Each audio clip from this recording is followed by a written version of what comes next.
From Chicago, welcome to 3Degrees Discussions. I'm your host, Mike Vasquez. This is a podcast devoted to the stories behind the innovators, entrepreneurs, and leaders in the 3D printing industry.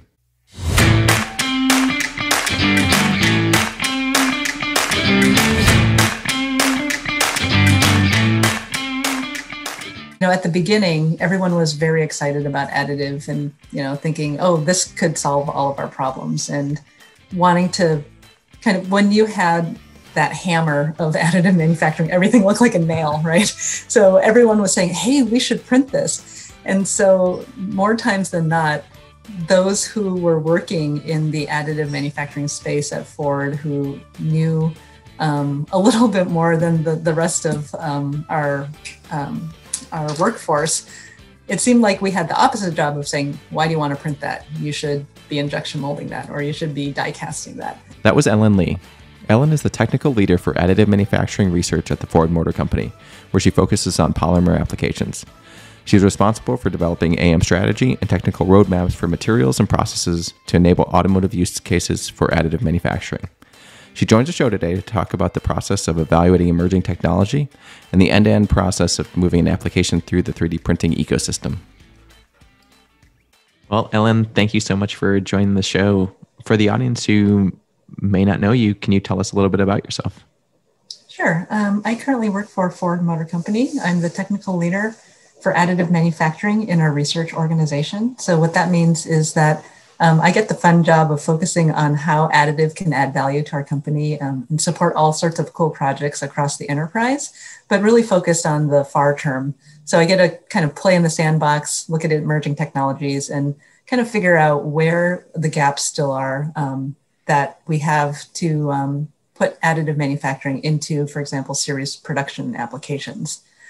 So my focus is on polymer additive manufacturing, but of course I work with colleagues on advancing metal additive, additive designs, and really interesting applications. So it's a really fun space to be in. And so what was your first introduction to additive?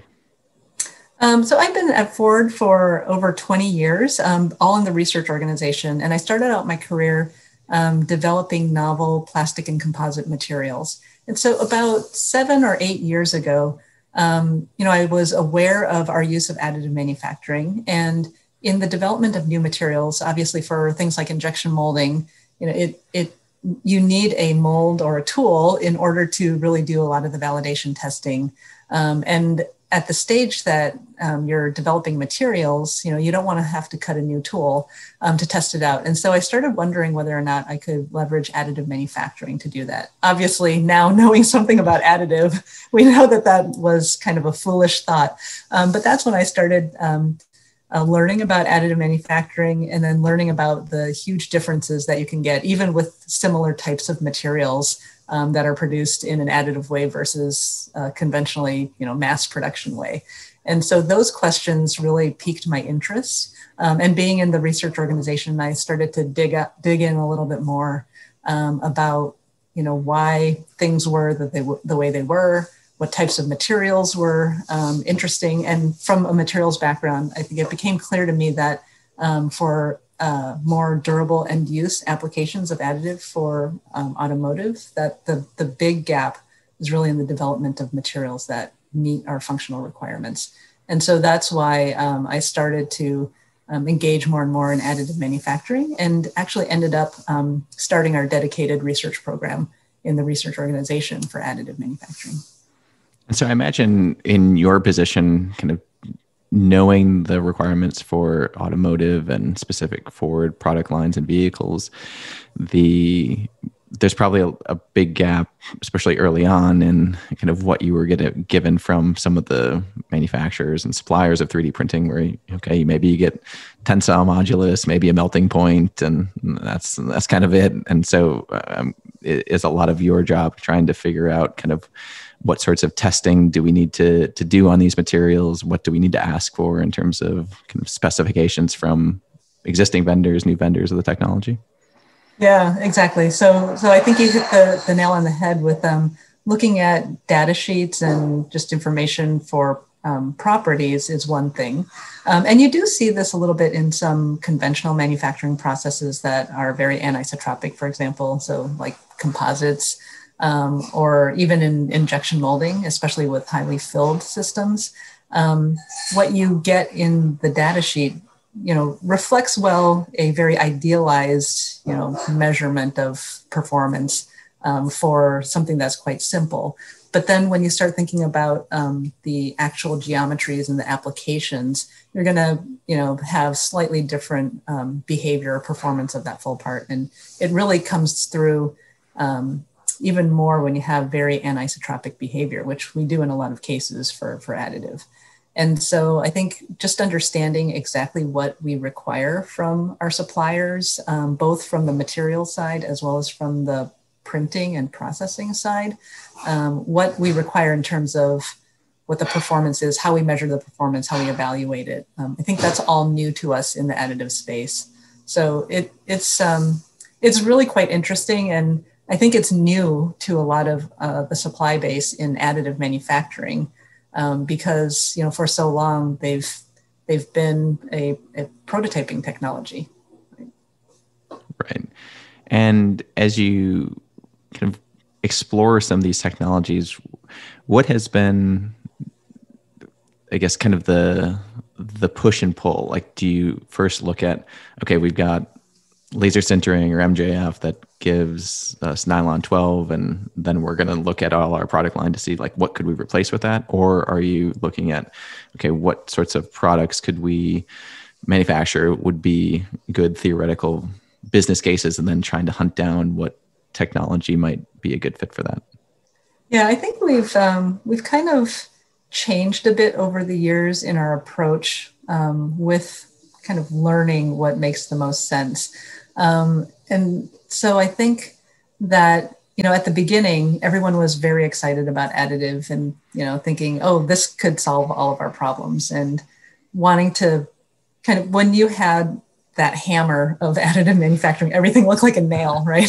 So everyone was saying, hey, we should print this. And so more times than not, those who were working in the additive manufacturing space at Ford, who knew a little bit more than the rest of our workforce, it seemed like we had the opposite job of saying, why do you want to print that? You should be injection molding that, or you should be die casting that. And so I think we first took the approach of, here are the additive materials and processes and tools that we have. What do we have currently in terms of applications that could use this? And that, that kind of turned out to that hammer and nail example that I gave. And so after a while, we took a step back and said, let's meet with our colleagues in product development, in manufacturing, and really understand what their biggest pain points are. What are their biggest challenges in their day-to-day work? And can any of those pain points be addressed with the strengths of additive manufacturing? And so that, I think, was a little bit better in terms of identifying what the real problems were, and then taking the second step and weeding out, what problems could not be solved by additive, and then ones that could potentially be solved by additive. And then the next step that we would take is, okay, this step could in theory be, or this problem could in theory be solved by additive manufacturing. Do we have the technologies or the tools or the materials or the design or, whatever it is to execute that? And so the nice thing from the research standpoint is, if the answer is no, then we know what we should be studying and developing. And if the answer is yes, then we support, the product development team or the manufacturing team to start executing on those.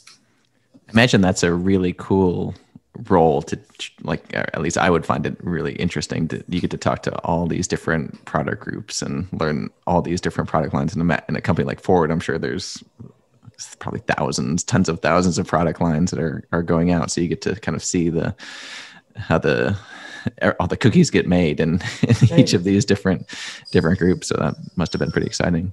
Yeah, it's a fun space to be in.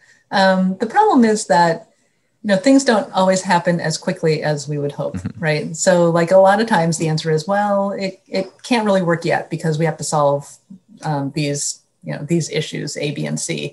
And it does take a while to figure it all out. Even when we see, a commercialized material and a commercialized process and machine, there are a lot of details that we usually don't have to think about in conventional manufacturing. So again, with my background being polymers, in injection molding, we don't have to spend a lot of time making sure that the injection molding machine can work repeatably and give you, quality products and give you the same thing over and over again.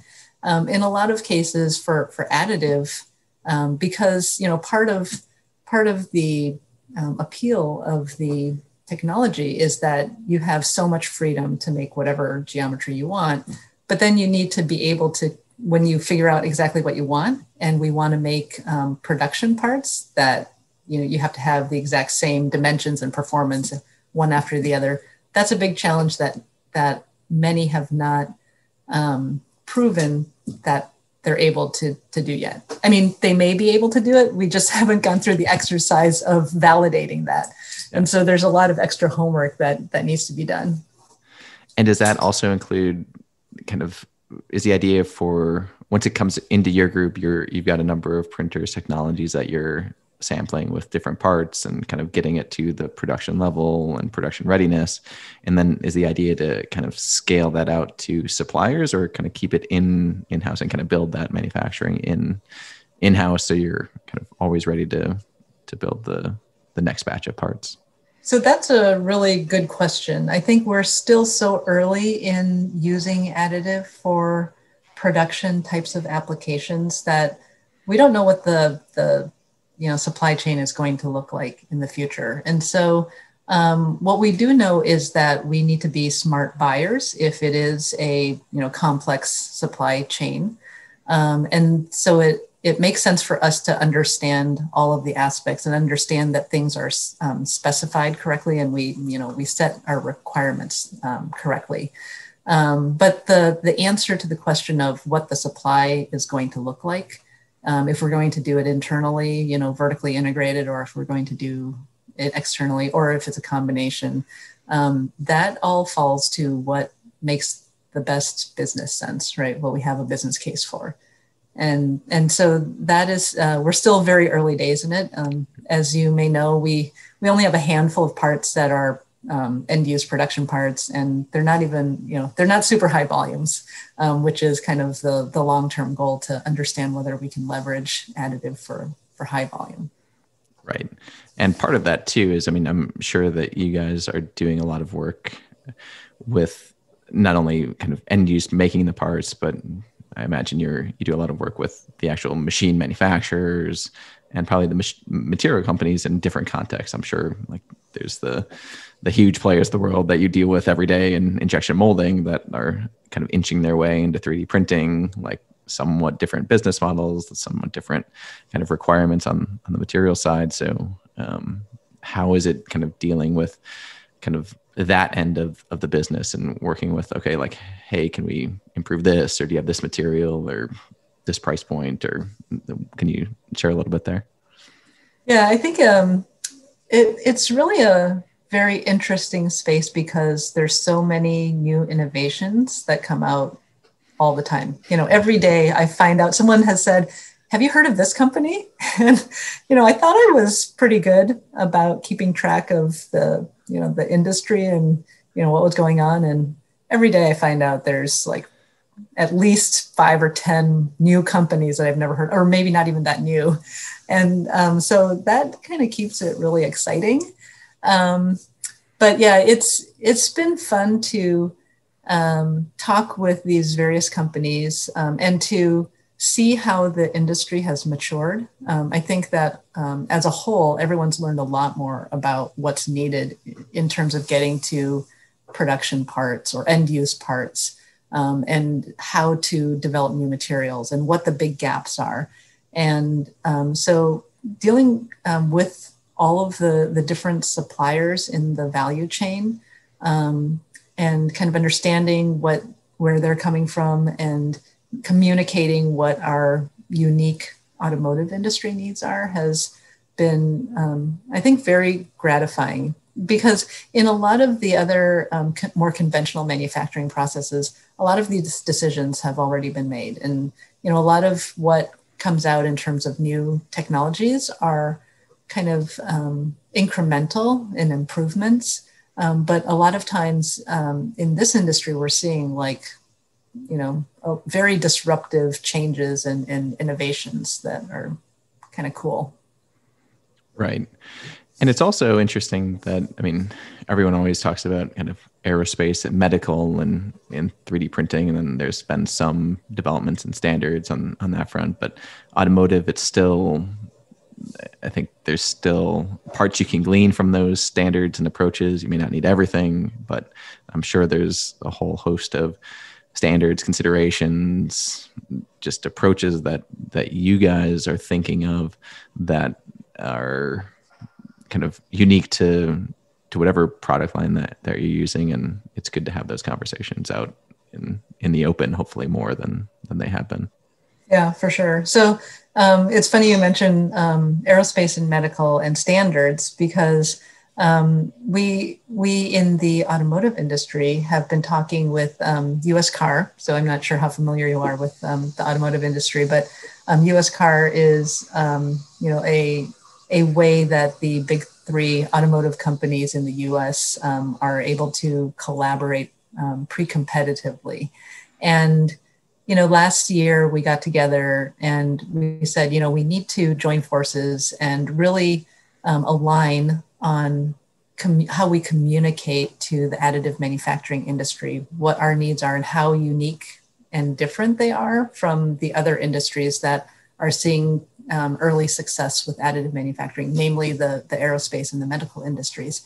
And so one of the things that we're doing kind of related to that is we're putting together some additive manufacturing standards that address some of the unique things that we have that, for a couple of years, each of the companies has, I'm sure, been going to the additive manufacturing equipment manufacturers and material suppliers and saying, we need to see X, Y, and Z to prove that you can, supply this repeatable process, or the material has good batch to batch repeatability. And our specific requirements might be slightly different from one OEM to another. And so what we said was, to help the additive industry be a little bit more efficient in responding to our demands, it would be helpful if we aligned and said, okay, as an automotive industry, we know that we need this. And so let's align on what exactly it is that we ask them, whatever the format is, so that they only have to do it once and they don't have to do it five different permutations of basically the same thing. And so I think that's been really good for us to kind of get together and figure out exactly what it is we want to require of the OEMs and suppliers, and then communicate that in a very clear manner. And I think that is going to help us to accelerate, the adoption. So like a couple of the things that are highlighted in the differences between the automotive industry and the others is, scalability and what that means for additive, because we know that throughput is still a challenge for additive manufacturing. You could, injection mold something in like less than a minute. And stamping or die casting is kind of similar cycle times, but it's much, much longer for an additive part, right? So, and that matters quite a bit to us because our volumes are very high. And we're maybe orders of magnitude higher in terms of the volumes that we require compared to the aerospace industry. But at the same time, so I know that there are other industries that are using additive that are quite high volume as well. So like the consumer goods, they make many, many parts, these earbuds that we're using, right? But I think it's a combination of the high volumes that we have, as well as our very low cost margins. We're very cost sensitive. And so that makes a really tough combination for us. And especially for something like additive manufacturing, it makes it a big challenge for us to address. A lot of times we can meet the mechanical requirements. It's technically feasible to print something and have it perform well. But in order to make hundreds of thousands of those parts with a good business case, that's where kind of the big challenge is for us. Right. And there's probably that other aspect of, I mean, it's not just the printing. There's, okay, how do you validate that each machine was correct?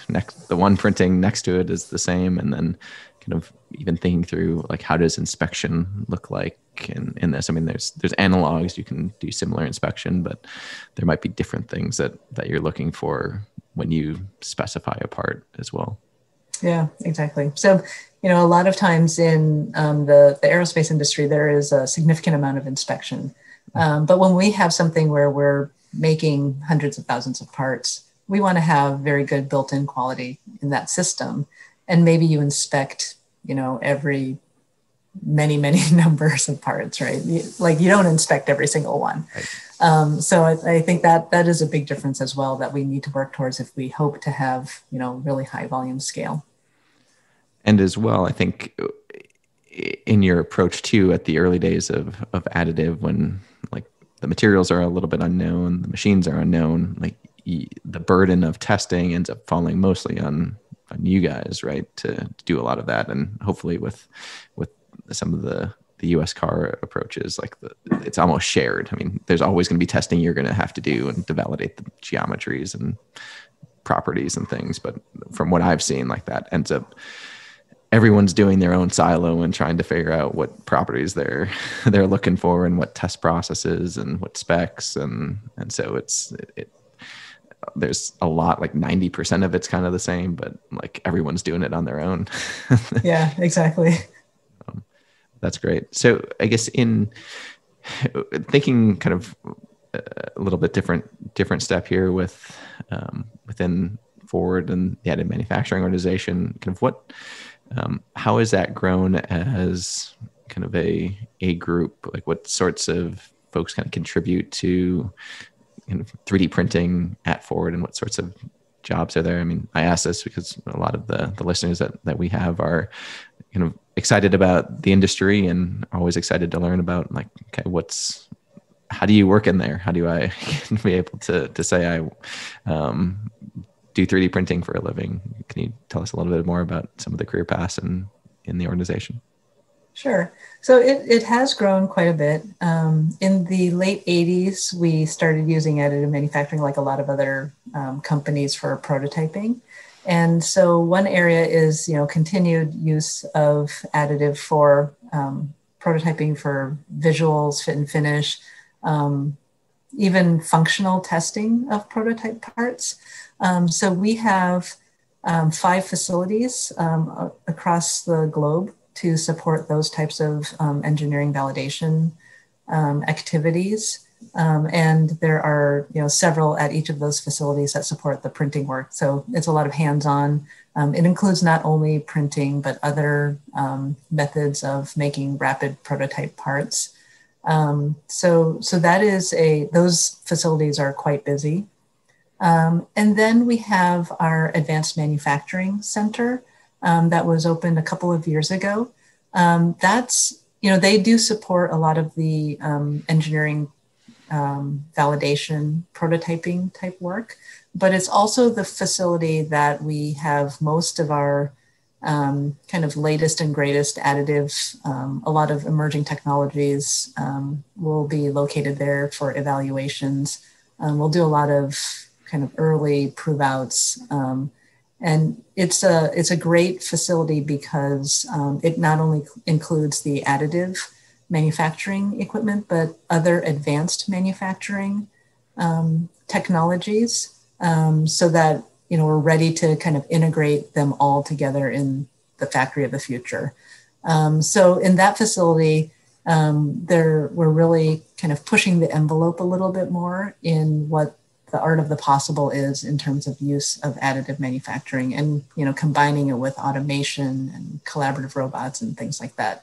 And so that's kind of a really exciting area to be in terms of operations. How do you actually make the things and make them work? And then we have in our product development organization, we have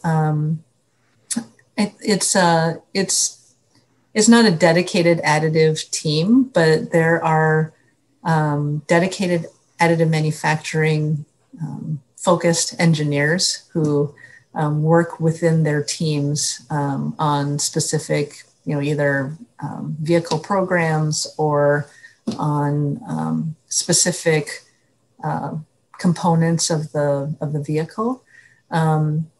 And so they're kind of thinking about how we can leverage the use of additive in the design. So most of the activity, I'll say, because we are early days, is really focused on some of the low volume opportunities. So teams like our Ford Performance colleagues who work on the performance vehicles that necessarily have a lower volume number of vehicles per year, they do quite a bit of work with additive technologies in collaboration with other skill teams.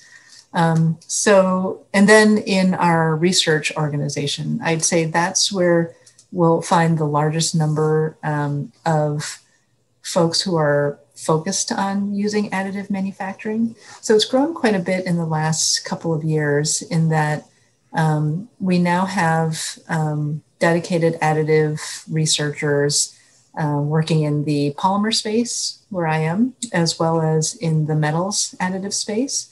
And then we also have folks that are focused on design. So how do we leverage the design freedoms of additive manufacturing? But looking at kind of the far term kind of research ideas and supporting our teams in product development. And then we have teams in our simulation group and CAE to really develop how do we get good predictive models of the additive materials and processes.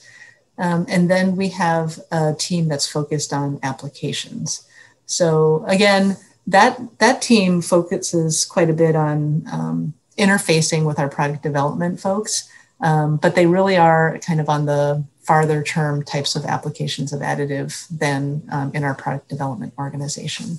So I think there's, all aspects that, at least that I can think of additive manufacturing, are kind of covered within the company. So there's a lot of opportunities, and we are kind of growing those efforts.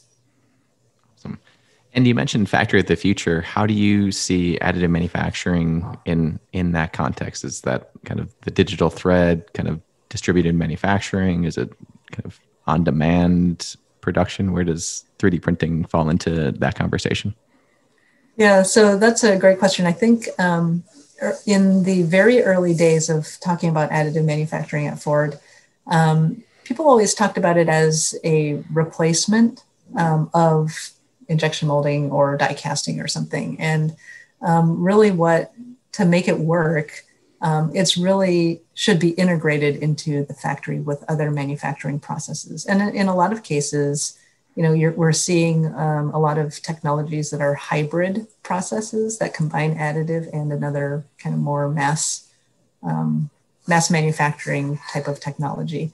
But I think for additive specifically, in the future, I think all of the things that you mentioned really leverage the strengths of additive. So getting to a distributed manufacturing scenario, I think is quite interesting, and it allows us to leverage, additive strengths and kind of helps to reduce transportation costs, reduces time, reduces inventory.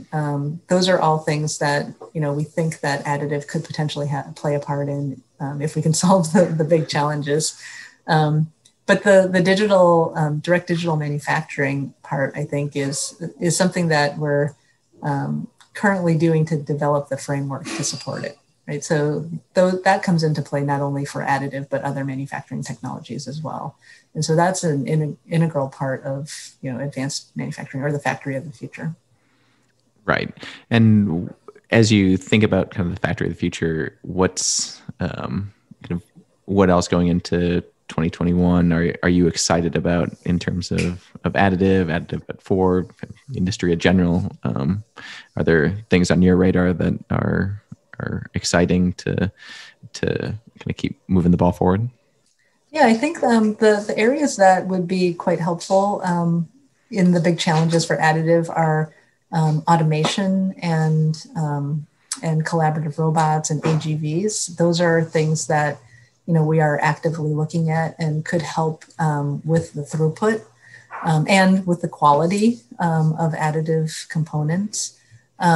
So this idea of using automation to kind of get to this lights out manufacturing can really help with the throughput, right? And the cost can also come down if we're not depending on labor, on people to have to do all of these jobs that could be done by automation, and they could focus on some of the more complex things.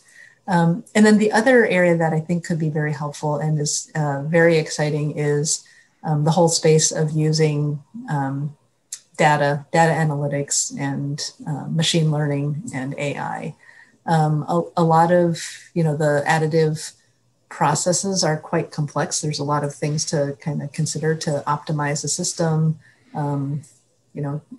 Making sure that you can detect errors and things like that, because we know that a lot of the additive processes take a long time, and if you get to the top layer and then there's a big failure, then so if we can use a lot of those data-driven techniques to help optimize and to reduce failures and things like that, I think that would be very helpful as well. And we're seeing a lot of cases where we're starting to implement AI types of improvements for other processes. So combining them with additive can give you kind of that added benefit. So being one of the leaders in the additive manufacturing industry, kind of what advice would you give folks that are kind of up and coming, growing their careers in the space, having looked back at your own career? Ooh, that's a tough one. I think what I would say, and I've been lucky in this regard, is to pick an area that you're passionate about, because that allows you to kind of dig in and to really ask the questions and to be curious and to enjoy yourself in your job. I think the thing to remember in developing the workforce is that it's a benefit for us because the incoming workforce doesn't have bad habits yet. And that's one of the biggest challenges that we have with implementing some of these new technologies. People always fall back to their old habits of how they design something, or the guidelines that they use. And a lot of times, especially with additive manufacturing, you shouldn't be using those old rules. So I think for the incoming workforce, I think just understanding what is needed in industry, if that's the way that they want to go, or in academia, what the big questions are. And I think the best way to do that is to get some experience. So internships or, interactions or shadowing, those types of opportunity are very, very helpful in helping you decide what it is that you're interested in and what you're passionate about. Yeah, I think that's great advice. So, Ellen, thank you so much for joining the show today. Hopefully we'll see you in person one of these days in the conference. I hope so. So, well, thank you for your time. It was great talking with you. Thank you so much. All right.